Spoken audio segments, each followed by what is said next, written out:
લૂકીના શુભ સંદેશમાંથી વાંચન અધ્યાય 23 કડી 27 થી 32. ઓ શાસ્ત્રીઓ અને ફરોશીઓ, ઓ દંભીઓ, તમે ધોળેલી કબર જેવા છો. તે બહારથી તો ખરેખર રૂડી રૂપાળી દેખાય છે, પણ અંદરથી મરેલા માણસના હાડકાં અને બધી જાતની ગંદકીથી ભરેલી હોય છે. તમારું પણ એવું જ છે. બહારથી તમે લોકોને ધર્મિષ્ઠ લાગો છો, પણ અંદર ખાને તમે દંભ અને અધર્મથી ભરપૂર ભરેલા છો.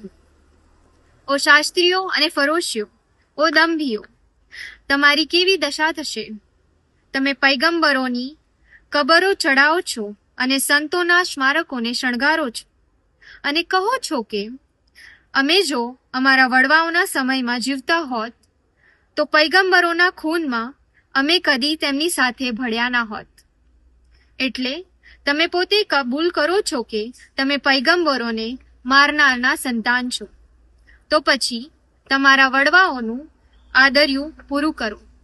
આ પ્રભુની વાણી છે, તે જ આપણો આધાર છે. સુની જય વાલા ધર્મજનો, એક વખત એક કોલેજની અંદર પ્રોફેસર મૌખિક પરીક્ષા લેતા હતા અને ત્યારે એક વિદ્યાર્થીની આવીને એક ખુરશી પર બેસે છે અને ત્યારે પ્રોફેસર નાના એવા પ્રશ્નોથી શરૂઆત કરે છે. એક પ્રશ્ન આવતા પેલી વિદ્યાર્થીની થોડી મૂંઝવણમાં પડે છે અને ત્યારબાદ વિચારવા લાગે છે.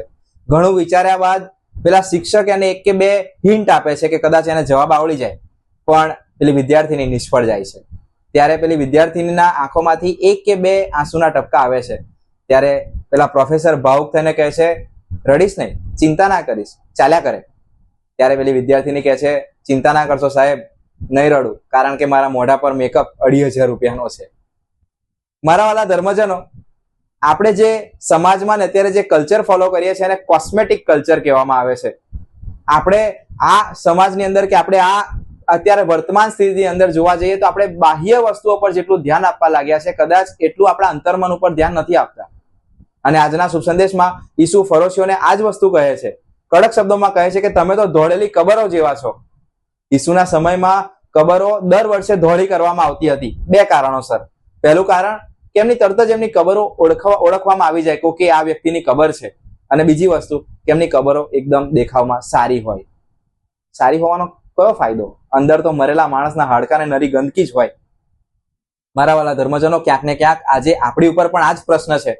હું મારા સમાજમાં, મારા દેવળમાં, મારા ફળિયાની અંદર હું એકદમ સારા કપડાં પહેરીને બાહ્ય દેખાવથી એકદમ સુંદર થઈને જતો હોઉં, પણ કદાચ મારું કાર્ય ખરાબ હોય, કદાચ હું ઈશ્વરના રસ્તે ના ચાલતો હોય ને ઈશ્વરના રસ્તે ચાલવાનું એકબીજાને ન શીખવતો હોય, તો હું પણ પેલી ધોળેલી કબર જેવો જ છું.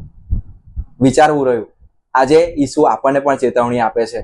આપણે બાહ્ય રીતે જેટલા સારા દેખાઈએ છીએ એટલું અંતઃકરણથી પણ બનવાની જરૂર છે. કેવી રીતે? બાઇબલ વાંચન દ્વારા, નિયમિત રીતે ખ્રિસ્ત યજ્ઞ ભરવાથી આપણે ઈશ્વરના રસ્તે ચાલી શકીએ છીએ.